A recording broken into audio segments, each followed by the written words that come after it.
नमस्कार, बहुत स्वागत है आपका। और इस सेगमेंट में यानी अगले 1 घंटे हम IBC 24 के मेगा पोल के बारे में बात करेंगे जो हमने ऑनलाइन तरीके से किया था। रवि जी बहुत स्वागत है, हमारे एडिटर इन चीफ हैं। तो अगले 1 घंटे हम इस मेगा पोल के जरिए आपको बताएंगे कि कौन से मुद्दे प्रमुख रहे हैं और उन मुद्दों पर जनता की क्या राय है।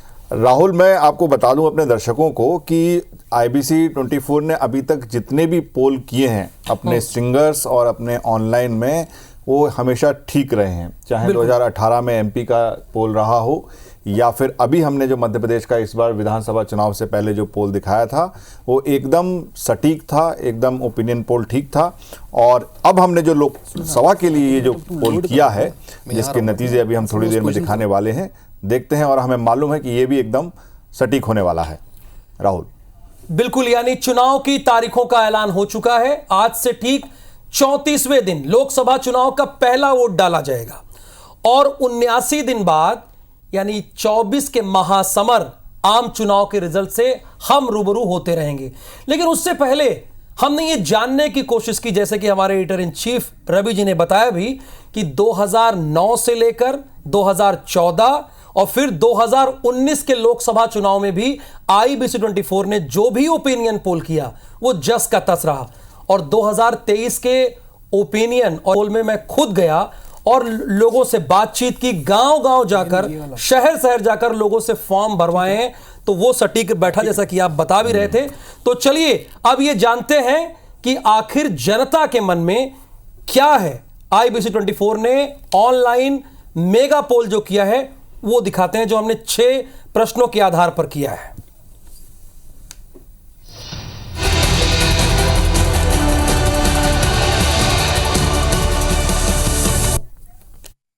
तो पहला तो रवि जी जो सबसे अहम सवाल है कि देखिए चुनाव किस मुद्दे के आधार पर लड़ा जाता है। भाई कांग्रेस और भारतीय जनता पार्टी है जो दूसरे दल हैं, तो उनके मुद्दे क्या होंगे। तो ये पहला हमारा है कि लोकसभा चुनाव में बड़े मुद्दे क्या होंगे, ये हमारा पहला प्रश्न था।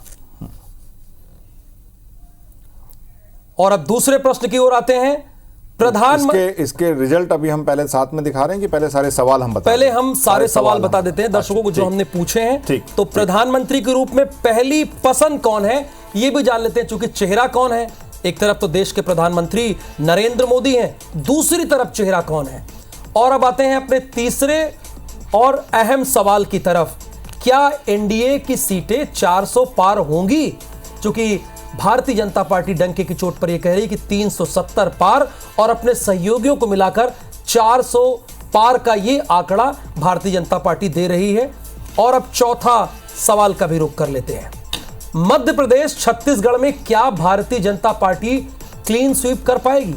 29 की 29 और 11 की 11 चुनौती बड़ी है, तो क्या कर पाएगी, यह भी हमने प्रश्न पूछा है। और अब पांचवा सवाल, इस बार किसकी सरकार बनेगी?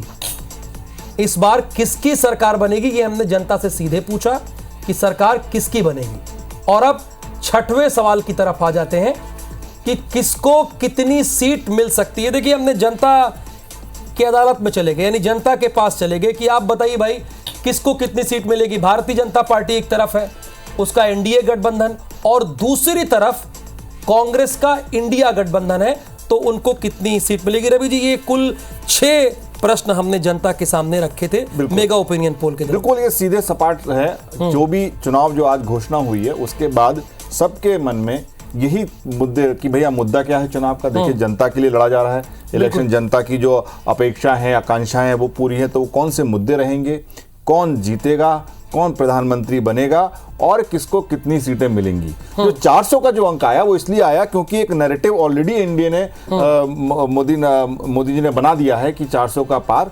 तो भाई क्या जनता भी ये समझती है कि उनको 400 मिल सकते हैं? तो ये हमने पूछना उनको लाजमी समझा। और एक मध्य प्रदेश में कितना होगा, क्योंकि मध्य प्रदेश में जहां दोनों जगह कहा जा रहा था कि कांग्रेस जीतेगी, वहां बीजेपी जीती है, तो क्या अभी भी वही भावना बनी हुई है? इसलिए हमने ये पूछा कि क्या बीजेपी स्वीप करेगी मध्य प्रदेश छत्तीसगढ़ में। ये सवाल उसी के विषय में जो एकदम स्वाभाविक क्वेश्चन है जो कि वोटर के दिमाग में होते हैं। तो बिल्कुल तमाम खास मेहमान हमारे साथ हैं। एक बार जरा आपका परिचय करा देते हैं। विक्रम मंडावी जी हैं, कांग्रेस के विधायक हैं वो हमारे साथ जुड़े हुए हैं। विक्रम मंडावी जी, आपका बहुत स्वागत है। और थोड़ी देर में रजनीश सिंह जी जुड़ेंगे, जो कि भारतीय जनता पार्टी के पूर्व विधायक हैं, वो थोड़ी देर में जुड़ जाएंगे। और राजनीतिक विश्लेषक के तौर पर हमारे साथ नवोदित मेहरा जी हैं। जहां पर भारतीय जनता पार्टी और कांग्रेस पहुंचना चाहती है, दिल्ली से वो हमारे साथ जुड़े हुए हैं। बहुत अनुभवी राजनीतिक विशेषज्ञ हैं, उनसे बातचीत करेंगे। और साथ में सुधीर निगम जी हैं, ये वरिष्ठ पत्रकार हैं।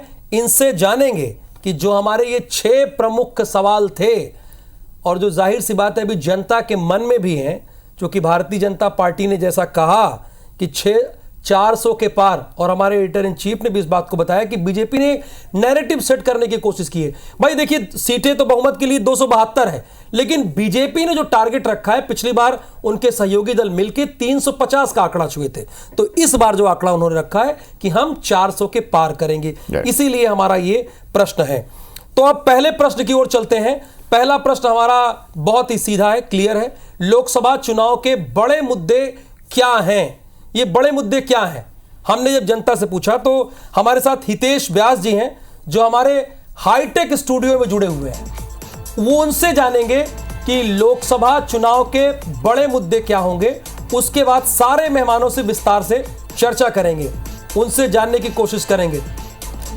बिल्कुल राहुल, ये बहुत महत्वपूर्ण सवाल है। जैसा कि आपने एक एक करके पूरे 6 सवाल रखे कि ये वो 6 सवाल जिसके जरिए हमने ये महा ओपिनियन पोल किया हमारे तमाम दर्शकों के जरिए, हमारे तमाम डिजिटल प्लेटफॉर्म के जरिए, और उसके बाद नतीजे सामने आए हैं, वो उन नतीजों को एक एक कर आपके सामने रखेंगे। तो पहला सवाल जिसका हम जिक्र कर रहे हैं, पहला सवाल कहता है कि मुद्दे क्या है। चूंकि लगातार एक तरफ भारतीय जनता पार्टी की तरफ से राम मुद्दे की बात होती है, धार्मिक उसकी बात होती है, और साथ ही लगातार विकास के मुद्दे पर भारतीय जनता पार्टी आगे बढ़ने की बात कहती है, तो दूसरी तरफ कांग्रेस पार्टी या विपक्षी दल लगातार महंगाई की बात करते हैं, बेरोजगारी की बात करते हैं। तो इन सब के बीच अब देखिए नतीजा क्या है वो आपको बताते हैं। कि तो हमने सवाल ये रखा था कि लोकसभा चुनाव के बड़े मुद्दे क्या है। आप देखिए, विकास के मुद्दे पर सबसे ज्यादा लोग कहते हैं कि 41% लोगों का यह कहना है कि सबसे ज्यादा जो मुद्दा है वो अहम रहने वाला है, वो है विकास। महंगाई और बेरोजगारी के मुद्दे को 34% लोग कहते हैं कि यह अहम मुद्दा रहने वाला है इस लोकसभा चुनाव का। यानी कि आप विकास और महंगाई, बेरोजगारी को देखें, यह सबसे ऊपर है। तीसरे नंबर पर जो मुद्दा है वो है राम मंदिर। यानी कि राम मंदिर से जो सेंटिमेंट्स बने हैं राम लहर को लेकर, जिसका हम जिक्र भी करते हैं, 19% लोग ऐसे हैं जिनको क्या लगता है कि ये राम मंदिर एक प्रमुख मुद्दा रहने वाला है। जातिगत जनगणना, चूंकि कांग्रेस इस पार्टी को लगातार मुद्दे बनाती रही है, महज 4% लोग ऐसे हैं जिनको लगता है कि इस बार के लोकसभा चुनाव में जातिगत जनगणना भी एक मुद्दा है। तो वहीं परिवारवाद, जिसका जिक्र लगातार अलग अलग मंचों के जरिए प्रधानमंत्री से लेकर तमाम बीजेपी के बड़े दिग्गज नेता करते रहे, 2% लोग ऐसे हैं जो ये कहते हैं कि परिवारवाद भी इस बार मुद्दा है। तो 41% विकास और 34% महंगाई और बेरोजगारी, यानी विकास, महंगाई और बेरोजगारी के नाम पर ही इस बार चुनाव लड़ा जाएगा, यह कम से कम हमारी जनता बताती है। जी राहुल। तो बिल्कुल, अब जाहिर सी बात है रवि जी, मोटा मोटी जो इसमें बात आई है सामने, विकास, महंगाई और राम मंदिर, इस पर केंद्रित है ज्यादातर। देखिए, विकास सबसे ज्यादा 41%, महंगाई 34%, और राम मंदिर जैसे कि भारतीय जनता पार्टी बहुत बड़े मुद्दे के तौर पर रख रही थी, वो तीसरे पर है। 19% लोगों ने इसे मुद्दा माना है, लेकिन मुद्दा माना है नहीं। लेकिन देखो, बहुत ही इंटरेस्टिंग ये रिजल्ट है। आपको ये चीज समझना पड़ेगी कि अब जो जनता है वो विकास के ऊपर वो वोट देने के लिए उसका मन है कि भाई जो हमारे क्षेत्र में विकास करेगा, जो उस तरह की योजनाएं चलाएगा जिससे उनकी जो रोज आम जो उनकी जरूरतें हैं जो उनको पूरी करेगा, बिल्कुल, तो मूलभूत जो सुविधाएं उनको देगा, उसके ऊपर 41% लोग वोट देंगे। तो ये विकास की तो जो प्रॉमिसेस है वो दोनों पार्टियां कर रही हैं। लेकिन अगर हम एक बात जाएं तो महंगाई, बेरोजगारी बड़ा मुद्दा है, जो कि विपक्ष की पार्टियां उठा रही हैं कि भाई महंगाई बढ़ रही है या बेरोजगारी बढ़ रही है, तो ये एक बड़ा मुद्दा है। लेकिन अगर हम एनडीए को देखें तो वो विकास के हिसाब से अपने को जोड़ते हैं, तो ये एक उन्होंने उसको मेन नैरेटिव में ला दिया है। राम मंदिर, हालांकि चूंकि राम मंदिर बना इसलिए है, लेकिन 19% है, तो ये है एक लोगों के जनमानस में है कि भाई राम मंदिर जिनने बनाया है वो एक मुद्दा, वो उनको मानते हैं। लेकिन जो सबसे चौंकाने वाली बात है कि जो पूरी यात्रा में राहुल गांधी जाति जनगणना के बारे में हर आदमी की जाति पूछते रहे जीप के, वो केवल 4% लोग उस चीज से अपना सहमति जताते हैं। और मोदी जो परिवारवाद की बात करते हैं, और उन्होंने अपनी कैंपेन आज एक वीडियो लॉन्च किया मेरा परिवार, लोग उसको उतना बड़ा मुद्दा नहीं मानते। हमारे पोल से ये निकल के आया है। लेकिन सबसे अच्छी बात यह है कि लोग विकास के ऊपर वोट देने का अपना मन बना रहे हैं। बाकी लोगों से नवोदित जी, मैं आपसे आपके पास आना चाहूंगा, चूंकि आप राजनीतिक विशेषज्ञ तौर पर यहां पर बैठे हुए हैं।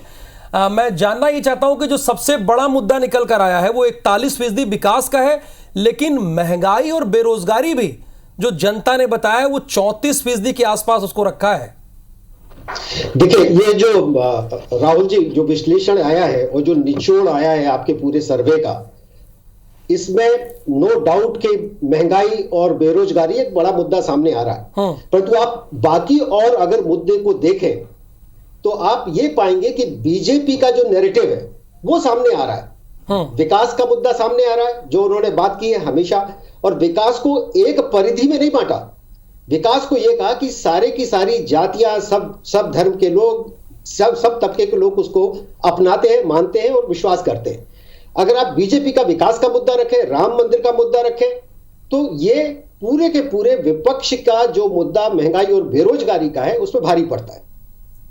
और सबसे अच्छी बात इसमें यह आई है आपके सर्वे में कि जातिगत भावनाओं से बदल के अब वोटर विकास की तरफ उन्मुख हो रहा है और विकास को एक मुद्दा बना रहा है। रजनीश जी, जो हमारा मुद्दा आया है सामने, हमने जनता से पूछा, IBC 24 ने मेगा ऑनलाइन पोल किया, उसके अकॉर्डिंग विकास जो है वो तो 41 रहा है, लेकिन महंगाई और बेरोजगारी भी 34% पर है।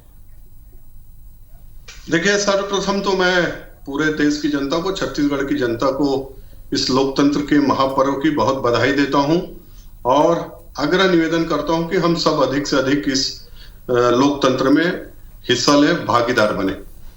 जैसा कि आपने कहा कि 41% विकास के ऊपर लोग चाह रहे हैं, वोट देने का सोच रहे हैं, ये एक बहुत बड़ी, भारत जैसे देश के लिए, जब हम पिछले कई चुनाव के यदि ध्यान देखें तो विकास कोई मुद्दा नहीं होता था। सरकार 5 साल काम करके अपना रिकॉर्ड नहीं प्रस्तुत करती थी कि हम किस मुद्दे पर जाएंगे, अपने 5 साल के बाद भुलाकर फिर कुछ न कुछ ऐसा विषय ला करके चुनाव लड़ती थी।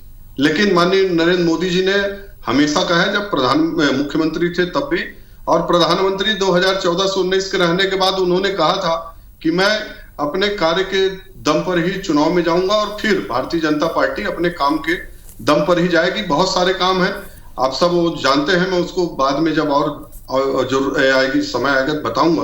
रही बात विकास, महंगाई और बेरोजगारी की, अभी हम यदि देखें 2004 से 2014 तक की जो महंगाई थी, चाहे कोई भी वस्तु का ले लीजिए, डीजल पेट्रोल से लेकर के खाने पीने का तेल, शक्कर, दाल, चावल, तो जो 3 से लेकर जब अटल जी की सरकार थी, 4 में यूपीए की सरकार आने के बाद 14 में जो रेट बढ़ा, यदि 14 से 24 में जाके अपन देखते हैं तो वो महंगाई उतनी नहीं है।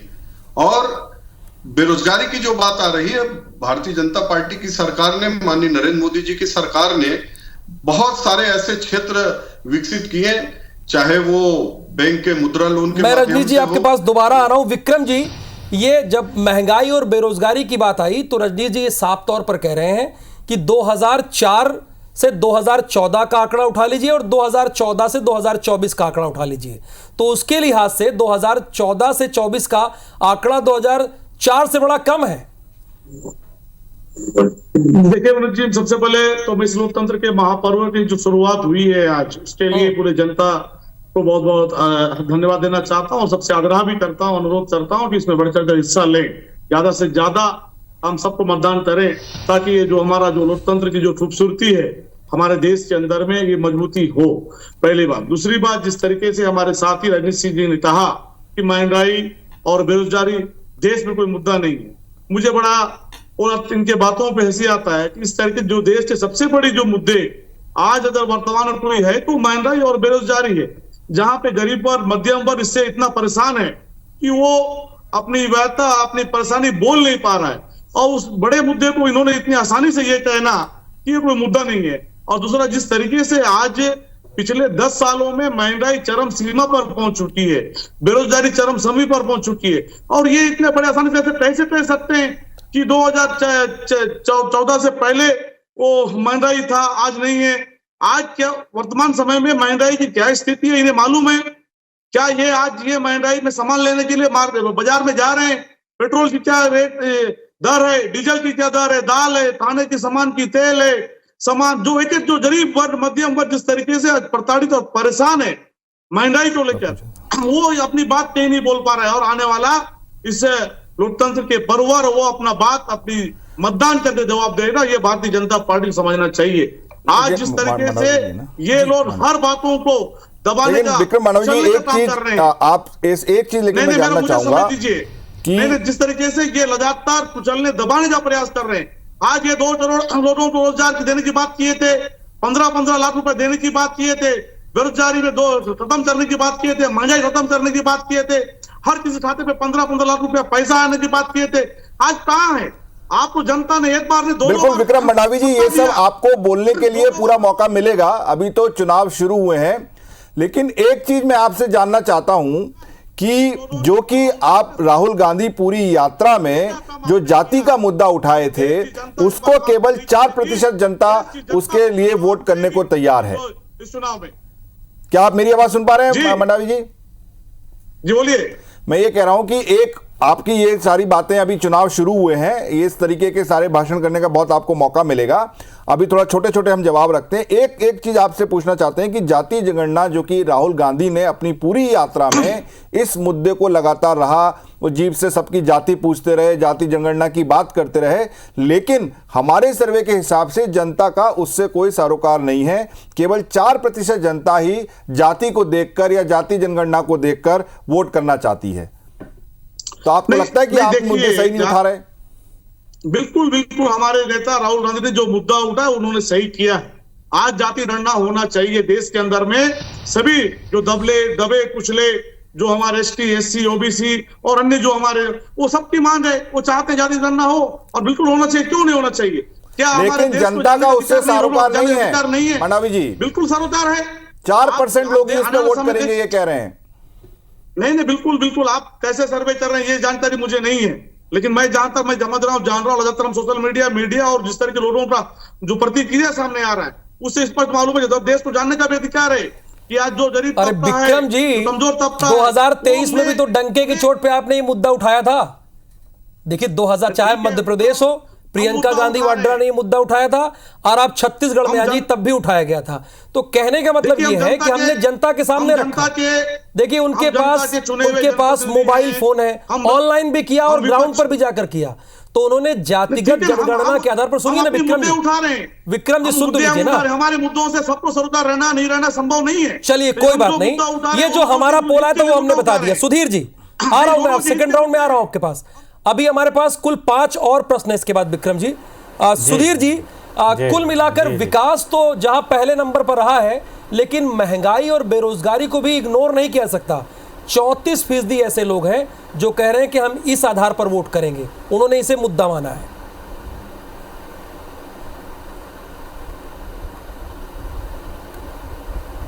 जी, बहुत जो सर्वे में आपके रिजल्ट आए हैं उसमें ये देख के बड़ा अच्छा लग रहा है। एक तरह से अच्छी बात है कि जाति, धर्म या बाकी चीज़ों को पीछे छोड़ करके विकास और महंगाई, बेरोजगारी जैसे मुद्दे पर लोगों ने ज़्यादा अपना मत दिया है कि उन्हें इसके आधार पर अपनी सरकार चुननी है। तो विकास का मुद्दा ऐसा है जो जिसके दम पर लगातार प्रधानमंत्री नरेंद्र मोदी बोलते रहे हैं कि हम तो अपने काम के बदले में वोट मांगेंगे लोगों से। और आपके सर्वे में जो दिखता है उससे ये स्पष्ट होता है कि वाकई विकास के मामले में जनता अब थोड़ी जागरूक हो गई है पहले से। तो ये एक अच्छी मुझे अच्छा इसका नतीजा जो दिख रहा है वो ज़्यादा बेहतर दिख रहा है। इसके अलावा जो महंगाई बेरोजगारी वाली बात है तो इसे बिल्कुल इग्नोर नहीं किया जा सकता। जिस कदर पिछले 5-7 साल में महंगाई बढ़ी है, यानी अब ये पक्ष विपक्ष की बात नहीं कर रहा है, यानी एक आम आदमी के नज़रिए से इसे देखने की कोशिश करें अगर, तो सुधीर जी, हमने भी उसी नजरिए से देखा है। हम तो जनता के पास चले गए। अब जनता ये बता रही है कि हम 34% महंगाई को मुद्दा मानते हैं। चूंकि अब दूसरे सवाल पर आ जाते हैं। पहला सवाल तो हमारा मुद्दा क्या था वो हमने रखा, अब दूसरे सवाल पर आ जाते हैं। दूसरा, रवि जी, सबसे बड़ा इंटरेस्टिंग सवाल है चेहरा, फेस। प्रधानमंत्री के रूप में पहली पसंद कौन होगा, ये जब हमने जनता से पूछा तो हितेश जी, जनता का जवाब क्या है? चूंकि जनता का जवाब तो आपके पास ही है, जरा बताइए कि जवाब क्या आया। बिल्कुल राहुल जी, ये सवाल जो आपने पूछा ये सबसे बड़ा सवाल इस वक्त है और हर कोई ये जानना चाहता है कि प्रधानमंत्री के चेहरे के रूप में पहली पसंद जनता की कौन है। और हमने भी अपने इस सर्वे में दूसरा सवाल यही रखा, प्रधानमंत्री के रूप में पहली पसंद जनता की कौन है। और जनता की तरफ से जो हमारे पास में नतीजे आए हैं, जो उन्होंने अपनी प्रतिक्रिया दी है, वो आपके सामने रखते हैं। तो एक एक करके वो तमाम नाम आपके सामने रखे हैं। पहला हमारा जो ऑप्शन था वो नरेंद्र मोदी को लेकर था। तो वर्तमान प्रधानमंत्री नरेंद्र मोदी को 64% लोग पसंद करते हैं कि प्रधानमंत्री के रूप में नरेंद्र मोदी ही चेहरा होना चाहिए। तो दूसरी तरफ राहुल गांधी के संदर्भ में 31%, देखिए ग्राफिक्स पूरा ऊपर नहीं आ रहा, लेकिन 31% लोग ऐसे हैं जो राहुल गांधी के पक्ष में, यानी कि उनको लगता है कि राहुल गांधी अगले प्रधानमंत्री होने चाहिए, उनकी पसंद वो हैं। अरविंद केजरीवाल की बात करें, अरविंद केजरीवाल के संदर्भ में 4% ऐसे लोग हैं जो अरविंद केजरीवाल के साथ जाना चाहते हैं। और वहीं 2% ऐसे हैं जो ममता बनर्जी के साथ जाना चाहते हैं। कि ममता बनर्जी को भी वो देखते हैं कि अगर उनकी पसंद पूछा जाए तो ममता बनर्जी को भी प्रधानमंत्री के रूप में पसंद करते हैं। लेकिन इसमें कोई दो राय नहीं है कि सर्वोच्च शिखर पर नरेंद्र मोदी हैं लोगों की पसंद के मुताबिक। यानी कि 64% लोग मानते हैं कि अगर उनसे पूछा जाए या उनके चुनने की बारी आए तो नरेंद्र मोदी के नाम पर मोहर लगाएंगे। जी राहुल। बिल्कुल, आपका बहुत शुक्रिया हितेश जी। तीसरे सवाल पर आऊंगा, लेकिन रवि जी, आधे पर भी मैं जाऊं अपने पैनलिस्ट के पास, आधे पर भी विपक्ष का कोई चेहरा नहीं है जो प्रधानमंत्री नरेंद्र मोदी के सामने ठहरता हो। देखिए, ये बड़ी इंटरेस्टिंग सी चीज है कि ये नैरेटिव है क्या एनडीए या बीजेपी चुनाव लड़ रही है या केवल मोदी वर्सेस ऑल है। बिल्कुल, कि मोदी का चेहरा, और अगर हम देखें तो इस चीज को एनडीए या बीजेपी समझती भी है, इसीलिए जितनी भी कैंपेन होती है या जो भी होता है वो सब मोदी जी के चेहरे या मोदी के नाम के आसपास होता है, चाहे वो मोदी का परिवार हो या मोदी की गारंटी हो। ये जितनी हम कैंपेन देख रहे हैं उसके केंद्र में वो मोदी, क्योंकि उन्हें लगता है कि मोदी ही उनके पास एक ऐसा तुरुप का इक्का है जो कि इस समय उनको वोट दिलाएगा और लगातार जीत दिलाएगा, चाहे वो विधानसभा के चुनाव हो या चाहे लोकसभा के चुनाव हो। बिल्कुल रजनीश जी, आपके पास तुरुप का इक्का है भाई। सबसे ज्यादा 60% पार, यानी सामने राहुल गांधी का चेहरा भी है लेकिन वो आधे पर है। देखिए राहुल जी, अभी पिछले 5, 7, 8 साल का जितने भी सर्वे हैं, और वो सिर्फ भारत के नहीं, छत्तीसगढ़ के नहीं, वर्ल्ड वाइज भी देख लीजिए, तो सर्वाधिक विश्व के लोकप्रिय नेता के रूप में पिछले 5-7 साल से उनको पूरे विश्व में पसंद किया जा रहा है। अब विश्व में पसंद किया जा रहा है तो उनका काम है, उन्होंने जो इस 10 साल में, चाहे वो भारत हो, वैश्विक स्तर पर जो उन्होंने काम किया है, उसके कारण वो लोकप्रियता है। और निश्चित रूप से अभी हमारे मित्र विधायक जी बोल रहे थे, आप पता नहीं किस टाइप का सर्वे करते हैं, इनको किसी के ऊपर भरोसा नहीं है, सिर्फ और सिर्फ अपनी बात कहते हैं, बिना तर्क बिना तथ्य के जो भी मन में आया बोल दिए और उसी में रहते हैं। माननीय नरेंद्र मोदी जी ने जो ये आज 64% लोग यदि उनको पसंद कर रहे हैं, उन्होंने 18 घंटे पिछले, यदि मैं 13 साल मुख्यमंत्री और 10 साल प्रधानमंत्री का जोड़ दूं, कुल मिला के कहने का मतलब ये है कि हम पार्ट टाइम नेतागिरी नहीं करते हैं, पार्ट टाइम पॉलिटिक्स नहीं करते हैं। विक्रम जी इनका साफ कहना है कि भाई जो हमारा 64% जनता का जवाब आया है, हम पार्ट टाइम पॉलिटिक्स नहीं करते, हम 18 घंटे काम करने वाले लोग हैं, तब जाके जनता इतना नंबर हमें देती है। और काम करके भी देता है, मैं काम को गिनूंगा। जी, इस तरीके से भाजपा के जो साथी कह रहे हैं कि 18 घंटा, इस देश में सभी लोग 18 घंटा, कोई 20 घंटा, कोई 15 घंटा, सब हर कोई मेहनत करता है, हर कोई काम करता है, तब देश आगे बढ़ता है और देश आगे चलता है। उसका परिणाम कोई एक व्यक्ति से देश आगे नहीं बढ़ता, इस बात को सबको समझना चाहिए। नहीं, और जिस तरीके से परिणाम पूछ रहे हैं, विक्रम जी वो कह रहे हैं कि परिणाम तो बताओ उसका। आपकी सरकार ने किया 18 घंटे काम, नहीं, बिल्कुल तो बिल्कुल छत्तीसगढ़ की जनता ने क्यों नकार इससे दिया? पहले भी प्रधानमंत्री हुए थे, इसके बाद भी आज भी मुख्यमंत्री हैं, वो सभी काम करते हैं, उससे नतीजा उसके बाद ही हमारा देश आगे बढ़ता है।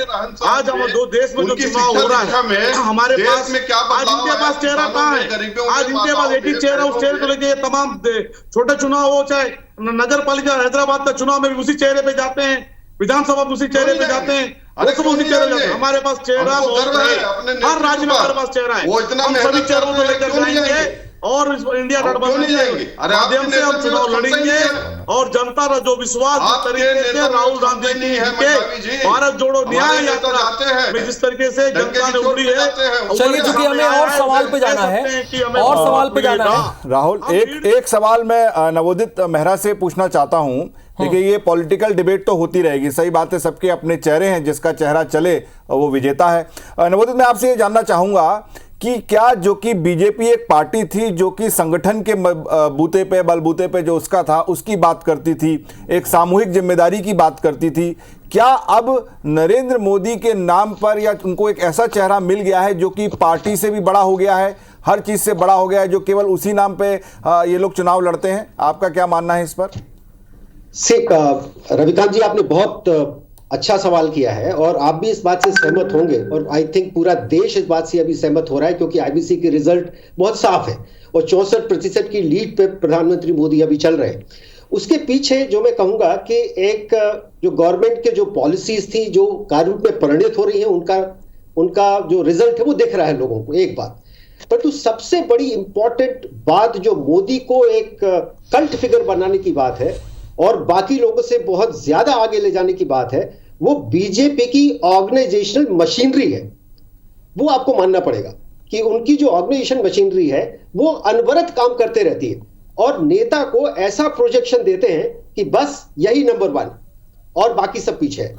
दूसरी बात, मैं एक बात और कहना चाहता हूं कि आपने देखा होगा पॉलिटिकल सर्कल में, अपने राजनीतिक सर्कल में, जब भी हम किसी इस तरह के वाद विवाद में आते हैं तो विपक्ष के नेता भी ये बात मानते हैं कि मोदी बहुत काम करते हैं, उसके अलावा ये नहीं कहते कि फला व्यक्ति बहुत ज्यादा काम करते हैं। तो मोदी को एक बूस्ट मिलता है उनकी इमेज को, उनकी पर्सनालिटी को, कि ये एक आराध्य नेता बन चुके हैं। बिल्कुल। तो सुधीर जी, इसी से रिलेटेड क्या सवाल है कि अब जो मोहरा बन गया है या जो कहावत बन गई है कि आएगा तो मोदी ही, तो ये एकदम अब ये नहीं कहता आएगी बीजेपी जीतेगी या एनडीए आएगा तो मोदी ही, तो एक पूरा कल्ट फिगर हो गया है और अब आने वाले समय में या अभी के चुनावों में केवल मोदी के नाम पर ही चुनाव लड़ा जा रहा है, मोदी वर्सेस ऑल। ये स्थिति हम देखने को मिल रही है हमें।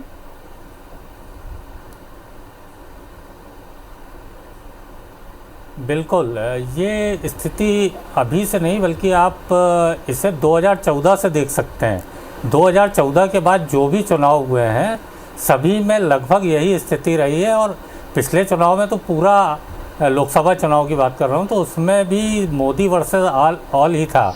आप विधानसभा चुनाव में देखेंगे तो लोकल लीडरशिप जो थी उसे भी मोदी के चेहरे के पीछे ही चुनाव लड़ना पड़ा। पिछले जो मध्य प्रदेश छत्तीसगढ़ में चुनाव हुए हैं वो भी मोदी के नाम पर लड़े गए हैं। तो ये भाजपा में एक ऐसा चमत्कारी नेता मिला हुआ है भाजपा को जिसके नाम पर वो चुनाव लड़ सकते हैं और जीत सकते हैं। अभी विपक्ष के पास ऐसा कोई चेहरा या नेता नहीं है जिसके नाम बिल्कुल पर ठीक कह रहे हैं कि वोट जो मांगे ये जा सर्वे सकते बता रहे हैं उसके अकॉर्डिंग अभी विपक्ष के पास कोई चेहरा नहीं है, लेकिन 31% यानी 2019 के मुकाबले राहुल गांधी का भी ग्राफ बढ़ा है। तो बात इस पर भी करनी चाहिए। क्या भारत जोड़ो यात्रा और जो न्याय यात्रा उन्होंने निकाली, जो उनकी इमेज बनी कि वो अपने ही नेताओं से नहीं मिलते और इसमें दिखा कि आम लोगों से भी वो मिले हैं, क्या इससे वो ग्राफ बढ़ा है? फिलहाल हम तीसरे सवाल पर आते हैं जो बड़ा अहम सवाल है, भारतीय जनता पार्टी जो बार बार उठा रही है। क्या एनडीए की सीटें 400 के पार होंगी? सवाल बड़ा सीधा सा है और हितेश जी से जानेंगे जो उनके पास जनता का जवाब आया है। हितेश जी, जनता का क्या जवाब आपके पास आया है? बिल्कुल राहुल, सबसे बड़ा सवाल यही है कि एनडीए की सीटें क्या 400 पार होंगी, चूंकि सदन से लेकर सड़क तक भारतीय जनता पार्टी का छोटे से लेकर बड़ा नेता सिर्फ यही दावा कर रहा है कि अब की बार 400 पार। तो हमने भी यही सवाल हमारे दर्शकों से पूछा, लोगों से पूछा, और जिन लोगों ने अपनी प्रतिक्रिया इस सवाल के संदर्भ में हमें भेजी है, चूंकि सवाल का जवाब सिर्फ हाँ या ना में था, तो क्या हम एनडीए की सीटें 400 पार होगी, हमारा सवाल ये था। और जो नतीजा आया है वो नतीजा भी आपके सामने रख दें तो हाँ में 57% लोगों का मानना है कि हाँ, 58% बल्कि 58% लोगों का मानना है कि हाँ, एनडीए इस बार 400 सीटों के आंकड़े को पार करने जा रही है। और वहीं 43% लोग ऐसे हैं जो कहते हैं कि नहीं, ये आंकड़ा संभव नहीं है। हालांकि 43% भी एक बड़ा आंकड़ा है, लेकिन मैक्सिमम जो फिगर है यानी कि 57% वो ये कहते हैं कि हाँ, 400 पार सीटें इस बार एनडीए की देश में मिल रही हैं। राहुल, बिल्कुल धन्यवाद हितेश जी। चौथे सवाल पर भी आऊंगा, लेकिन रवि जी एक चीज तो क्लियर हो गया कि 400 पार कम से कम जुमला तो नहीं है। अगर 57% लोग हाँ में कह रहे हैं, दो ही विकल्प हम रखे थे, हाँ या ना, भाई आप ना में भी दबा सकते थे, लेकिन वो आंकड़ा कम है। देखिए राहुल, मेरा इसमें ये मानना है कि 400 पार एक कहने वाली, नारा देने वाली बात है, लोगों को, अपने कार्यकर्ताओं को मोटिवेट करने की बात है। लेकिन अगर हम कागज पे जो कहते हैं ना, बैक ऑफ द एनवलप, अगर हम कैलकुलेशन करके हमने हर तरीके से देख लिया, अभी हमें 400 सीटें नहीं दिख रही हैं। लेकिन अगर जनता जनार्दन है 57% चाहती है कि 400 मानती कि आएंगे, तो हो सकता है आ जाए। लेकिन अभी जो हमारा कैलकुलेशन है उसके हिसाब से हमें 400 सीटें दिखती नहीं है एनडीए को आती हुई। बाकी जो बिल्कुल हमारे प्रधान संपादक का जो गुणागणित है उसके अकॉर्डिंग फिलहाल 400 के फिट पर नहीं बैठ रहे हैं, 400 तक नहीं पहुंच रहे हैं। लेकिन विक्रम जी, सवाल आपसे है, 57% लोग मान रहे हैं कि 400 तक तो पहुंच जाएगी एनडीए। देखिए, जिस तरीके से आज पूरा देश इस बात को लेकर चिंतित है कि चुनाव से पूर्व ही कोई 370 कहता है, कोई 400 कहता है, कोई 450 कहता है, तो आखिर ऐसा क्या अदृश्य शक्ति है कि इनके पास 400 कहते हैं और 370 कहते हैं? तो ये तो हम तो जनता के बहुमत पे विश्वास करते हैं और जनता के पास समर्थन मांगने के लिए जा रहे हैं, और जो भी जनता हमें बहुमत देगा, जनमत देगा, उसका हम सम्मान करते हैं। लेकिन जिस तरीके से जनता का जनमत आने से पहले ये दावा करना, तो ये कहीं ना कहीं बहुत सारे चीज, जिस तरीके से ईवीएम को लेकर जो देश में और जो चर्चा का विषय बना हुआ है, ये ईवीएम के सहारे 400 की बात करते हैं। क्या जनमत पर इन्हें भरोसा नहीं है? क्या जनमत का इंतजार नहीं कर सकते? कि चुनाव पर इंतजार नहीं कर सकते? और चुनाव होने से पहले इस तरीके से 400 आप बात करते हैं। रजनीश जी, आपके पास ऐसी कौन सी शक्तियां हैं भाई, कौन सी मिस्टर इंडिया की घड़ी है जिससे आप ये जान जाते हैं कि हम यहां तक पहुंच जाएंगे? वो कह रहे हैं वेट तो कर लीजिए चुनाव का। 2014 में जब भारतीय जनता पार्टी ने नारा दिया था 272 प्लस 272 प्लस, लोगों को मजाक लगता था 2014 में भारतीय जनता पार्टी कहां थी, मेरे को बताने की जरूरत नहीं है। और जब हमने ये नारा दिया भारतीय जनता पार्टी ने, तो लोग बोलते थे नहीं, ये संभव नहीं। 282 सीट जीत के आए। 2019 में नारा दिया 300 पार, फिर भी लोगों को लगता था कैसे होगा, कहां से होगा। 303 सीट बीजेपी अकेले जीत के आई, और 400 सीट की अभी बात कर रहे हैं, 400 पार की। तो ये राहुल जी, ये हवाई दावा नहीं होता। हमने जो 10 सालों में काम किया है, लोगों के विकास के लिए, आपने महंगाई कम किया, इसके लिए बेरोजगारी खत्म किया, आपने 15 लाख रुपया दिया आपने। ठीक है, अब आगे बढ़ते हैं। यानी आप ये कह रहे हैं कि हमने जो कहा था वो किया। हमने 2014 में भी जो दावा किया वो हुआ, जो 2019 में भी दावा किया वो हुआ। मेहरा जी, आपसे हम ये जानना चाहेंगे, ये 400 का पार का नारा बीजेपी दे रही है, ठीक है, इसमें 57% लोगों ने इसे सही भी माना है कि हाँ, हो सकता है कि ये 400 के पार पहुंच जाए। देखिए राहुल जी, मैं रवि जी की बात से पूर्णतः सहमत हूं कि 400 का नंबर जो है थोड़ा सा डिफिकल्ट दिखता है आज के संदर्भ में, क्योंकि आप देखें दक्षिण में प्रेजेंस नहीं है, और दक्षिण में इनरूट्स बनाने की बात पूरी बीजेपी कर रही, परंतु दूसरी तरफ आप देखें तो किसी भी पॉलिटिकल पार्टी को ये उनका मत है कि वो क्या टारगेट अपना रखना चाहते हैं। इन्होंने अपना टारगेट रखा है जो 400 पार की ये बात कर रहे हैं, तो विपक्ष को भी कुछ ऐसा कुछ टारगेट रखना चाहिए था। तो ये मैं अपनी तरफ जी। तो विपक्ष को भी कोई ऐसा टारगेट रखना चाहिए। भाई कोई भी एग्जाम देने जाता है रवि जी, जाहिर सी बात है हम सोचते हैं कि हम 85% के ऊपर नंबर पाएंगे, 90%, वो पाए या ना पाए अलग बात है। भाई पेपर कठिन आ गया, कुछ अलग हालात हो गए, लेकिन सुधीर जी इसमें तब भी 43% लोग ऐसे हैं जो एक बड़ी संख्या मानी जाती है, जो ये कह रहे हैं कि भाई 400 के पार तो नहीं जा रहा है एनडीए।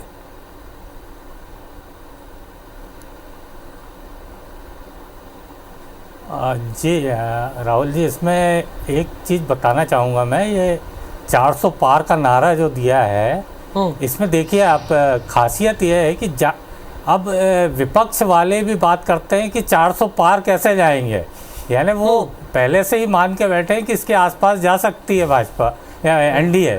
तो ये उसने नैरेटिव सेट कर दिया है कि हम तो 400 पार की बात करेंगे, आप उस पिच पर आकर के खेलिए। तो ये एक तरह से जनता के बीच में इस तरह का संदेश देना चाहते हैं कि हमारा टारगेट बड़ा है, हम उसे अचीव करेंगे किसी तरह भी, और नहीं भी कर पाते उसके आसपास भी पहुंचते हैं तो ये उसके लिए जीत होगी। और विपक्ष को इस मामले में थोड़ा पहले सतर्क होना चाहिए था, वो भी उस पिच पर खेल रही है जिस पे भाजपा खिलाना चाहती है। तो ये जानबूझ करके नैरेटिव सेट किया गया है 400 पार का। हालांकि जो रवि जी ने कहा पहले, बिल्कुल सही कहा कि ये 400 पार जाना बहुत मुश्किल लगता है, लेकिन फिर भी जिस तरह से वो पिछले 2 चुनाव की बात अभी कर रहे थे हमारे साथी, कि उस तरह का आंकड़ा दिया था और उसे पार करके दिखाया, तो वो अचीवेबल लग रहा था। लेकिन इस समय 400 पार का जो टारगेट बनाया है वो मुश्किल तो लगता है, लेकिन जनता ने सर्वे में माना है, तो हो सकता है कि इसे हकीकत में भी बदल दें। और लेकिन विपक्ष को जिस तरह बात आई कि विपक्ष को भी अपना एक टारगेट सेट करना था। एक बड़ी बात यहाँ पर वरिष्ठ पत्रकार ने कही है, उन्होंने कहा है कि भारतीय जनता पार्टी जिस पिच पर विरोधी को खिलाना चाहती, विरोधी खेलने लगते हैं। अरे भाई 272 का भी तो आंकड़ा है, 272 सीट अगर आप पा जाएंगे। 1990 के बाद से बड़ा मुश्किल था, संघर्ष था। अटल बिहारी वाजपेयी से कोई पूछे, कोई सोनिया गांधी मनमोहन सिंह से पूछे कि गठबंधन सरकार चलाना कितना मुश्किल होता है, लेकिन बीजेपी 400 कह रही है तो कांग्रेस भी कहने लगती है कि 400 पार वो कैसे करेंगे। हालांकि इसी पैनल में हमारे प्रधान संपादक ने कहा कि ये थोड़ा मुश्किल लगता है जो उनका कैलकुलेशन है। लेकिन अब चौथे सवाल की ओर आते हैं, जो बड़ा अहम सवाल है, और मध्य प्रदेश और छत्तीसगढ़ की जनता इस पर टकटकी लगाए देख रही है कि मध्य प्रदेश छत्तीसगढ़ में क्या बीजेपी क्लीन स्वीप कर पाएगी। क्योंकि मेरे पास तो इसका जवाब है नहीं, हितेश जी के पास जनता ने जवाब दिया है। अब उनके पास जनता ने जवाब जब दिया है तो हितेश जी हम आपसे जानना चाहते हैं जवाब आया क्या है। बिल्कुल राहुल, ये बड़ा सवाल आपने पूछा है और सभी जानना चाहते हैं। मध्य प्रदेश छत्तीसगढ़ दोनों ही जगह पर क्लीन स्वीप के दावे लगातार भारतीय जनता पार्टी कहती है। मध्य प्रदेश में 29 सीटें हैं, बीजेपी कहती है कि मिशन 29 के तहत हम आगे बढ़ रहे हैं और सभी सीटों पर हम जीत दर्ज करेंगे। तो वहीं कांग्रेस की तरफ से भी दावे होते हैं। इन सब के बीच अगर क्लीन स्वीप की बात करें, 58%, देखिए 58% ऐसे जो नेता हैं, कुल मिलाकर लोग हैं, वो ये कहते हैं कि हाँ ये संभव है। यानी कि मध्य प्रदेश में भी और छत्तीसगढ़ में भी 58% लोग ऐसे जो कहते हैं कि इस बार क्लीन स्वीप यहां पर भारतीय जनता पार्टी करने जा रही है। 42% लोग ऐसे हैं इस आंकड़े के मुताबिक जो कहते हैं कि नहीं ये संभव नहीं है। तो कुल मिलाकर ज्यादा लोग ये कहते हैं कि हाँ इस बार क्लीन स्वीप करेगी। यानी पिछली बार जो 1 सीट की कसक मध्य प्रदेश में रह गई थी और 2 सीट पीछे रह गई थी छत्तीसगढ़ में, इस बार चुनाव होंगे तो क्लीन स्वीप यहां पर बीजेपी कर सकती है। छत्तीसगढ़ में 11 और मध्य प्रदेश में सभी 29। राहुल बिल्कुल, यानी 42% जनता को रवि जी इग्नोर भी नहीं किया सकता। आप इतिहास भी उठा के देखेंगे मध्य प्रदेश और छत्तीसगढ़ का, तो उसमें कभी ऐसा हुआ नहीं है। बिल्कुल, तो एक बड़ा आंकड़ा रखा है। देखिए 2 चीजें हैं इसमें। पहला कि हमने ये सवाल क्यों पूछा, देखिए जब विधानसभा के चुनाव हुए अभी 3 महीने पहले, तब दोनों जगह नैरेटिव जो था या एक आम ये था कि कांग्रेस जीतेगी, लेकिन जीती कौन? बीजेपी। बिल्कुल सही। तो बीजेपी जीती और अच्छे खासी सीटों और से वो भी 160 प्लस जीतना बड़ी बात। हाँ, वहां पे और यहाँ भी बीजेपी ने अपने करियर के, जबकि 15 साल वो सरकार में रह चुके, उसके बाद भी सबसे ज्यादा सीटें पहली बार जीती। बिल्कुल। तो क्या वही लोगों का मत अभी बना हुआ है? तो ये हमने जानना चाहा। और दूसरा, क्लीन स्वीप अभी तक नहीं हुआ। छत्तीसगढ़ में तो हमेशा 10 या 9 सीटें ही जीती है। बिल्कुल। और ऐसा ही वहां पर कमलनाथ ने अपना एक बनाया हुआ है, वो वहां पे जीतते रहे, उनका बेटा वहां पे जीत रहा है, तो हमेशा से हुआ नहीं है। तो क्या जब ये 400 पार की बात कर रहे हैं तो तो क्या ये 2 राज्य जहां पर वो 1-2 सीटों से अभी तक पीछे रहे तो क्लीन स्वीप, तो इसलिए हमारा ये पूछने का था। और अब ज्यादातर लोग, बल्कि इसमें हम ये कहेंगे मिक्स ही है, ऐसा कई ज्यादातर लोगों का मानना ही कर लेगी और 42% कहते हैं कि नहीं भी कर पाएगी। तो ये देखना बड़ा इंटरेस्टिंग होगा। हालांकि ओपिनियन पोल्स और पोल्स हमने जो इससे पहले दिखाया उसमें भी रिजल्ट लगभग वही है कि 10 और 1 यहां पर बता रहे हैं और 28 और 1 वहां बता रहे हैं मध्य प्रदेश में। बिल्कुल रजनीश जी, जो कसक रह गई थी 2019 में वो सामने आ रहा है, लेकिन फिर भी एक बड़ा मैंडेट आपके साथ है कि आप क्लीन स्वीप कर भी सकते हैं। देखिए राहुल जी, जब हम ये बात करते हैं या परसेप्शन बनती है तो उसके पीछे बहुत सारे वजह होती है। 2019 की बात करें, 2018 में ताजा विधानसभा के चुनाव हुए थे दोनों राज्यों में, और दोनों राज्यों में कांग्रेस ने बहुत, मध्य प्रदेश में तो कांटे की संघर्ष थी, लेकिन छत्तीसगढ़ में तो एक तरफा हम लोग चुनाव में हारे थे। और 4 महीने बाद जब अप्रैल में चुनाव होना था तो कोई भी ये नहीं बोल सकता था कि छत्तीसगढ़ में बीजेपी 9 सीट जीतेगी, लेकिन हमने 9 सीट जीता, वहां 28 सीट जीते। और अभी हम इसलिए कह रहे हैं कि क्लीन स्वीप इसलिए होगा कि माननीय नरेंद्र मोदी जी के 10 साल के काम, और दिसंबर माह में जब चुनाव हुआ तो हमने जो मोदी जी गारंटी के नाम से, चाहे वो मध्य प्रदेश हो चाहे वो छत्तीसगढ़ हो, जो वादे किए थे, ठीक है, उन वादों के उसमें से बड़े वादे, चाहे सर आपकी बात हो गई लगभग, चूंकि हमारे मुझे 6वें सवाल पे भी जाना है। विक्रम जी, यहां पर ये कह रहे हैं कि 10 साल मोदी का काम और जो दिसंबर में मोदी की गारंटी थी, जो हमने गारंटी दी वो तो हम कर रहे हैं, इस आधार पे हम कह रहे हैं कि क्लीन स्वीप कर देंगे।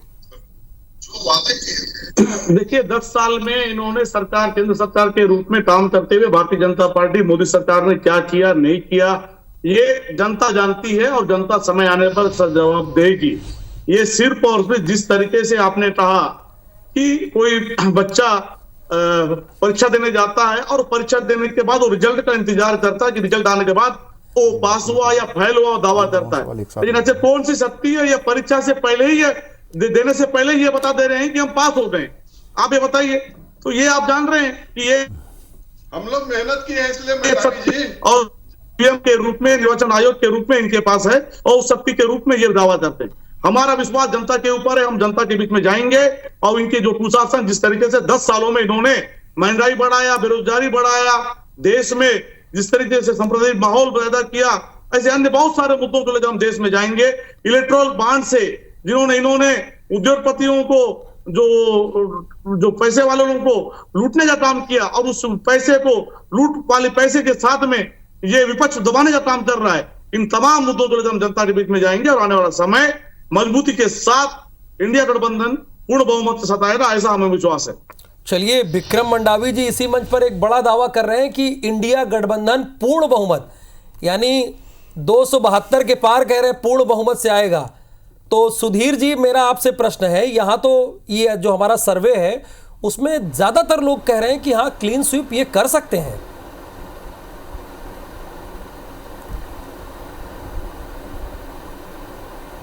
जी, जिस तरह की तैयारी है इस बार भाजपा की, उससे ये संभव भी हो सकता है। हालांकि यहाँ मध्य प्रदेश में छिंदवाड़ा जीतना थोड़ा मुश्किल है, क्योंकि लगातार वहाँ कमलनाथ ने सिर्फ उसी क्षेत्र में काम किया है, एक तरह से कहूँ तो, और बहुत ज़बरदस्त काम किया है, जनता उनके साथ रहती है। और लेकिन ये एक चीज़ देखनी होगी, उनका नकुलनाथ का मार्जिन कम हो गया था पिछले चुनाव में, जो चुनाव जीते हैं, तो उसकी भरपाई अगर भाजपा कर लेती है तो यहाँ क्लीन स्वीप कर सकती है। लेकिन इसके साथ ही एक चीज़ और जोड़ना चाहूँगा कि कुछ सीटें ऐसी हैं जहाँ पर कांग्रेस अच्छा प्रदर्शन कर सकती है पिछले चुनाव की अपेक्षा।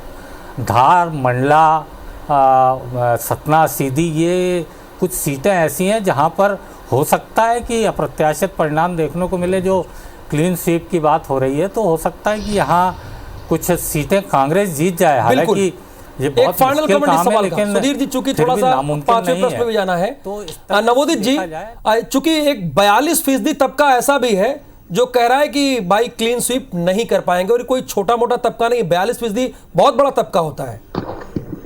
जी, मुझे लगता है कि 42% जो तबका है, जिस तरह से मोदी जी का कल्ट फिगर और मोदी की गारंटी का जो कैंपेन चल रहा है, आज की तारीख में 58% कहीं और ना बढ़ जाए, मुझे इस बात का ज्यादा शको शुबा लग रहा है।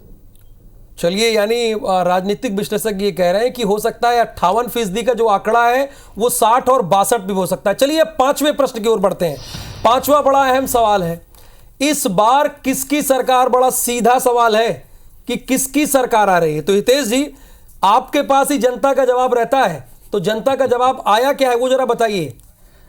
बिल्कुल, अब की बार किसकी सरकार, ये सवाल कई हलकों में लगातार उठता रहा है और जब चूंकि इस तरह के तमाम तरह के जुमले भी बनते रहे हैं जिसमें अपनी सरकारों को लेकर दावे लगातार होते रहे, लेकिन हमने भी यही सवाल पूछा कि अब की बार किसकी सरकार, सीधा सपाट सवाल। और जब जनता के बीच हम इस सवाल को लेकर गए तो उसके बाद जो हमारे ऑप्शंस थे उसके मुताबिक जो जनता ने जवाब दिया है वो आपके सामने नतीजे रखते हैं। 61% लोग एनडीए के साथ में हैं, यानी कि 61% लोगों का यह मानना है कि एनडीए की सरकार इस बार देश में बनती नजर आ रही है। और वहीं इंडिया गठबंधन, यानी कि पूरा गठबंधन, चूंकि एक विपक्ष एक साथ सामने आया है, तो इंडिया गठबंधन को 36% लोग ये मानते हैं कि उनकी सरकार बन सकती है। और अन्य के, यानी कि इस दोनों गठबंधन के इतर भी कुछ पार्टियां हैं, उसके लिए भी 3% लोगों को लगता है कि ये तीन भी सरकार बनाने की स्थिति बनते हैं। लेकिन कुल मिलाकर सबसे ऊपर फिगर एनडीए का, यानी कि यही अगर नतीजों में तब्दील होता है तो ये कह सकते हैं कि हैट्रिक बनती नजर आ रही है एक बार फिर से देश में। जी राहुल।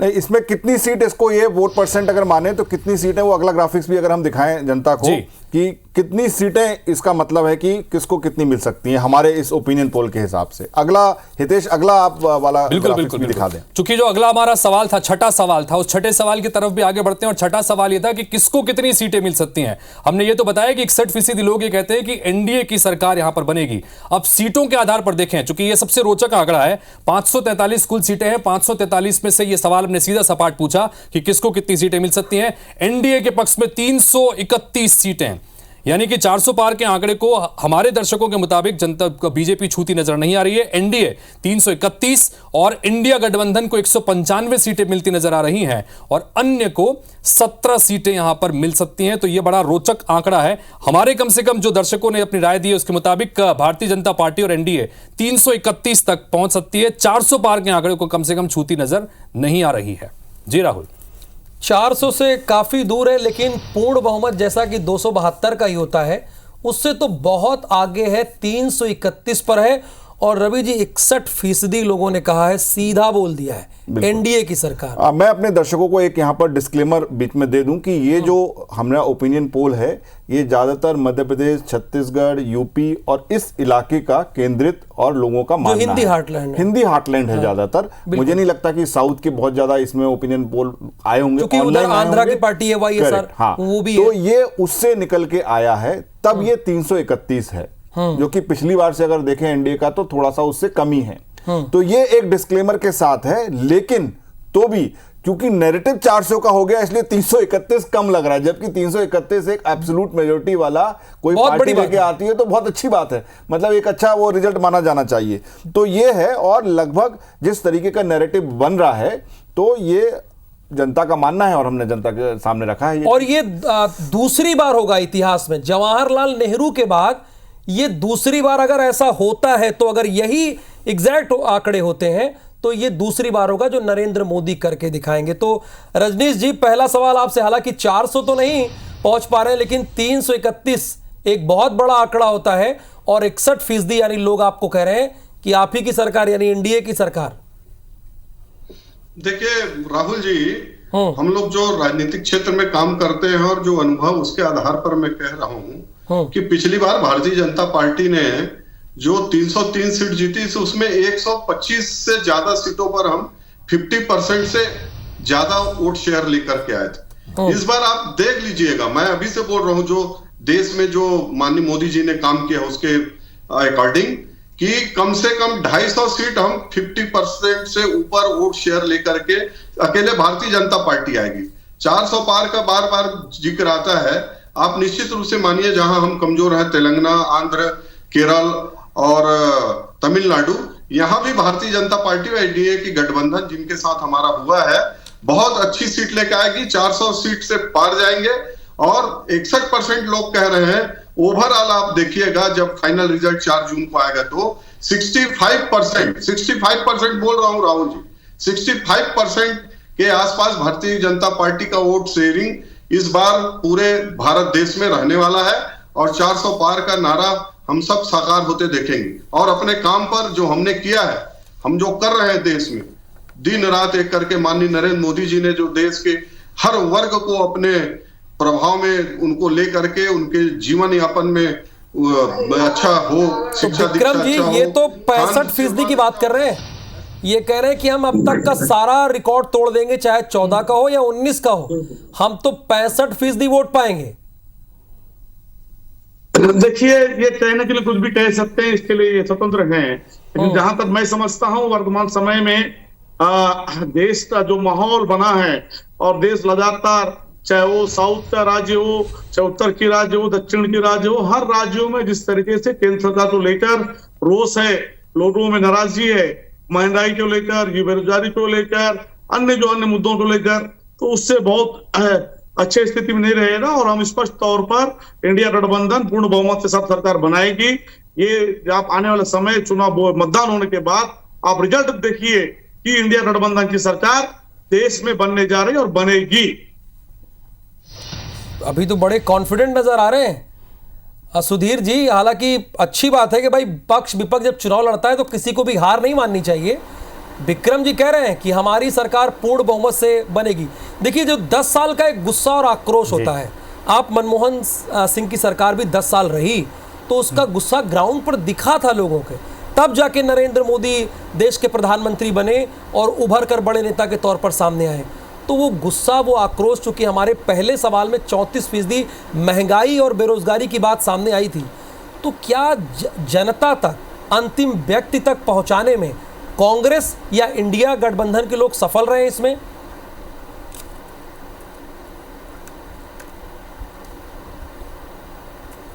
नहीं, देखिए, बिल्कुल स्पष्ट है। अभी तक जो सिनेरियो दिख रहा है उसमें तो ये स्पष्ट दिख रहा है कि एनडीए की सरकार फिर बनने वाली है और इंडिया गठबंधन दूर दूर तक सरकार बनाने की स्थिति में नहीं नज़र आ रहा है।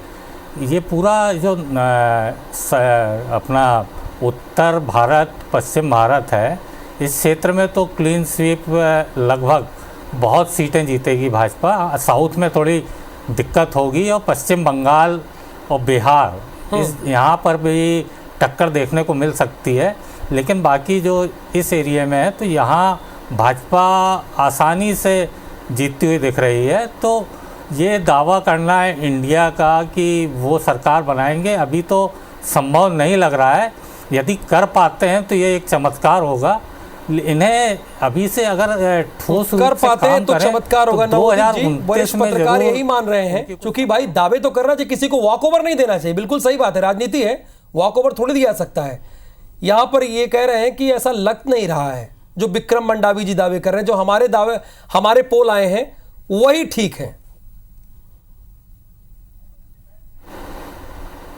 से भी सहमत हूं कि जो उन्होंने डिस्क्लेमर लगाया है। इनफैक्ट जो IBC 24 का जो सर्वे आया है वो मुझे लगता है कि जनमानस की भावनाओं को यहाँ पे दर्शा रहा है और रिजल्ट जो परिणाम होंगे इसी के आसपास होंगे।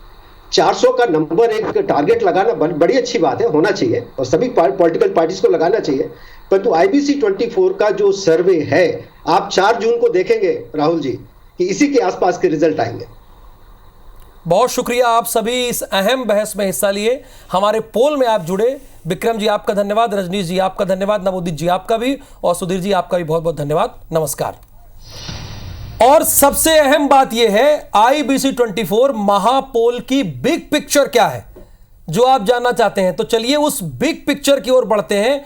विकास का मुद्दा सबसे प्रभावकारी रहा है। जो ये बिग पिक्चर है, विकास का मुद्दा सबसे प्रभावकारी रहा है, यानी 10 साल में विकास हुआ ये माना गया है। महंगाई, बेरोजगारी जैसे कोर इश्यूज भी प्रभावी रहे हैं। हमारी बिग पिक्चर ये है।